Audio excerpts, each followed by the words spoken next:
5 things you missed in Manchester City 3, Arsenal 0. So lads, with the Premier League returning for the first time in nearly 3 months, Arsenal returned to the action with an easy trip to the Etihad. So the question is, did Arsenal get the job done? No. Not just a no lads, but we were embarrassed in Manchester. From the lineup being an absolute shambles, to also 2 of our key players suffering injuries in the first 20 minutes of the game, and then of course David Luiz being David Luiz, let's just say things did not go to plan, as Pep Guardiola's Man City ran Arsenal over 3-0 at the Etihad Stadium. So with there being so many questions based on selection and also the future of players like David Luiz and Mesut Ozil, with that being said guys, let's get into this video and allow me to tell you 5 things that you missed in Arsenal 0, Manchester City 3. Lads, we are back.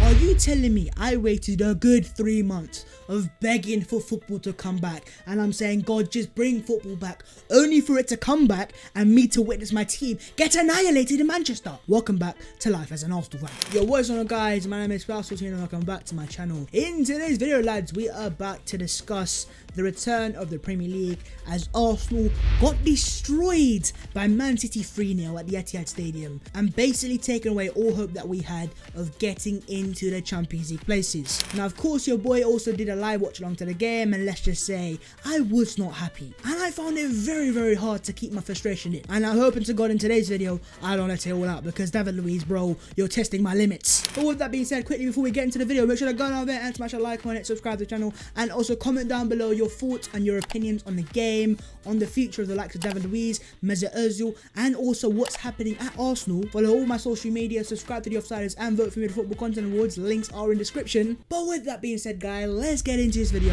and let's discuss Arsenal's 3-0 loss to Manchester City. And yeah, we're back again, let's talk. First things first, we've got to start at Mr. David Luiz and the fact that he wants to stay at the Arsenal. What are you on about, David? I mean, let's start off by dissecting his absolutely shambolic performance. Of course, in terms of David Luiz, he didn't even make the Arsenal starting lineup. He was left on the bench behind Skodran Mustafi. I mean, that tells you the story there and there. Arteta did not rate him and does not rate him. But of course, then Arteta's hands were forced when Murray went down injured in the 20th minute, and he had to bring on David Luiz. And just from the moment he came on, I mean, just look at this smile, you knew exactly what was going to happen. Now, I myself as a person, I've said it before, I do rate David Luiz, and he has certain aspects that makes him a decent defender. And don't get it wrong, he's still a decent ball playing centre back, but don't get too twisted anymore. It's game over now. David Luiz, in my eyes, it's cancelled. It's over, because this was a game where we could not make mistakes, and my man comes on, and right at the end of the first half, we've had a fantastic first half, we've pressed Man City, we've limited their chances, and then David Luiz goes and says, you know what lads, I forgot how to kick a ball, and simply knees the ball into the path of Raheem Sterling. He was like, yo, cheers for that David, I'm taking this goal. What on earth were you thinking, David? We looked good in that first half,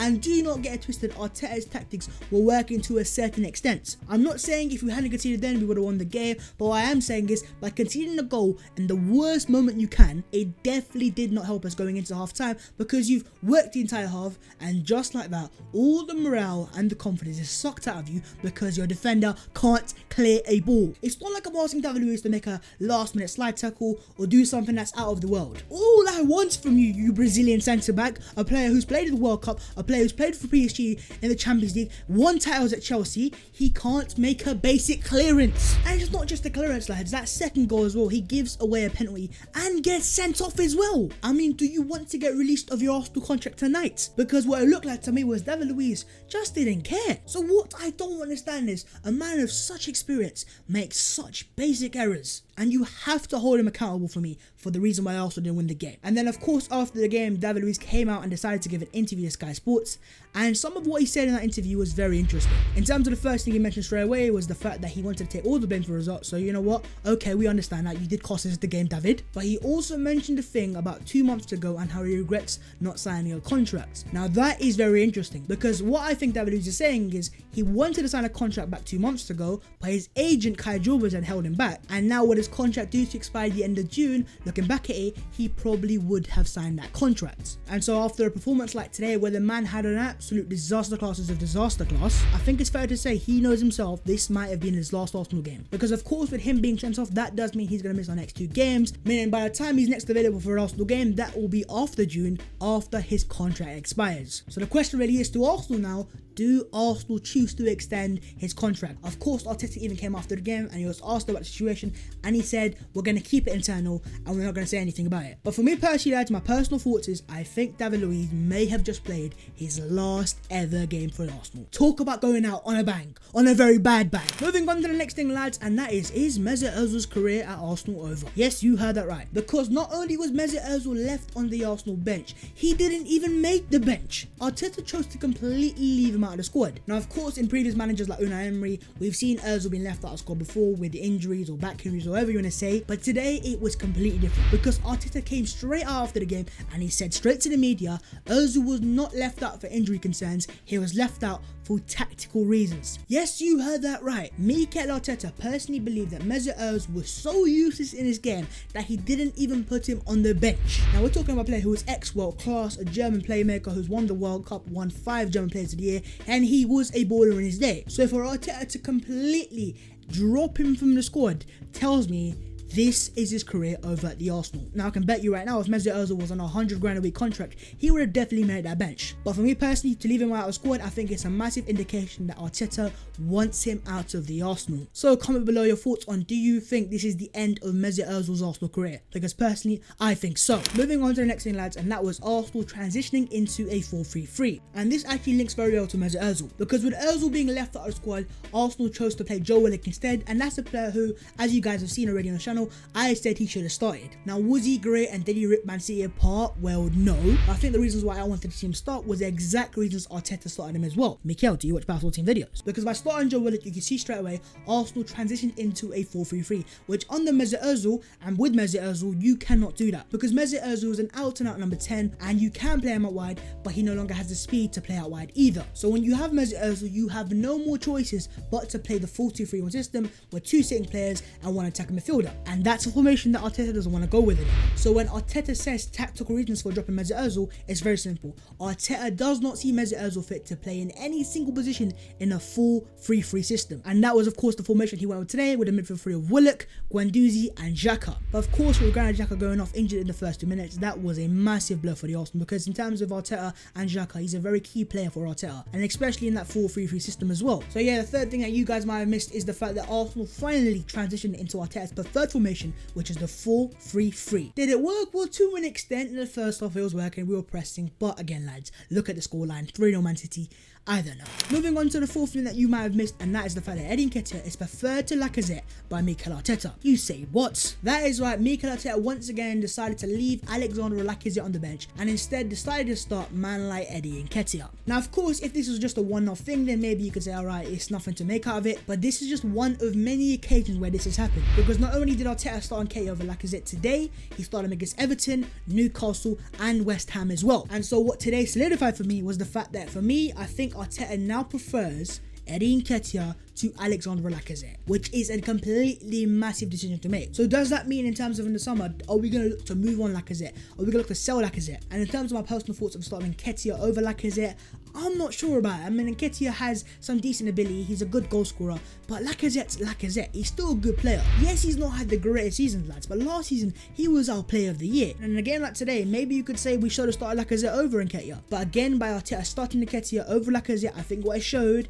is Arteta now sees Eddie Nketiah as the Arsenal first team striker. That is absolutely mental. Now, I love Eddie, I appreciate Eddie, and I think he has a massive future ahead of him. But let me know your thoughts on the comments on what you think about Nketiah once again starting over Lacazette. Should it happen in the future? Yeah, let me know your thoughts in the comments. Me personally, Mikel, I'm not quite sure. Moving on to the fifth and final thing, and that is Nicolas Pepe is not rated by Mikel Arteta. Yes, you heard that right, I just said that. Because can someone tell me in the comments why on earth you would choose to leave out your record signing for £72 million in a game that you need to win against the current league champions?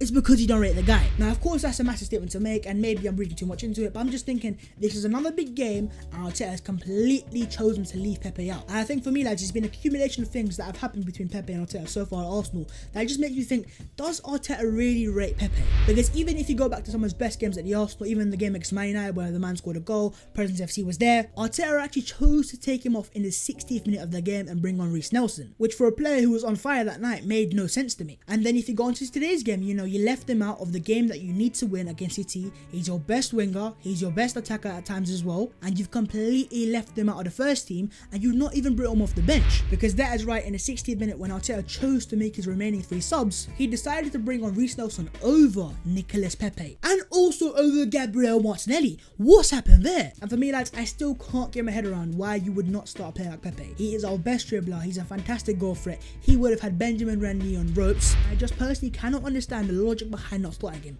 unless Arteta doesn't rate him. So lads, let me know your thoughts in the comments. Do you think there are deeper issues between the situation of Arteta and Pepe, and does he rate him? And surely he needs to start the next Arsenal game. Let me know your thoughts in the comments. But yeah, in terms of my final thoughts today, David Luiz, you are a massive fraud, and I'm a massive fraud for rating you as well. Fraudulent FC is back again. But with that being said, guys, I am going to end the video around there. Of course, if you have enjoyed the video, make sure to go on there and smash a like on it. Subscribe to the channel if you are new, and also comment down below your thoughts on the game, and let me know your thoughts in the comments on David Luiz, on Mesut Ozil, on Alexandre Lacazette, and on Nicolas Pepe. Do they have features of the Arsenal? What is going to happen? Let me know your thoughts in the comments. I want to also shout you guys out for the recent support you've been giving me. It really means a lot to me, and it really inspires me to make more videos for you guys. But yeah, guys, also follow me on all my social media, my Instagram, my Twitter, subscribe to The Offsiders, and vote for the Football Content Awards final day. Links in the description, please vote for me. But with that being said, guys, I'm going to end the video around there. In today's video, lads, we discussed 5 things that you missed from Arsenal losing to Man City 3-0. It was a horrific game, but football is back, and Arsenal are back. David Luiz, you are a fraud. I'll see you next time in a bit.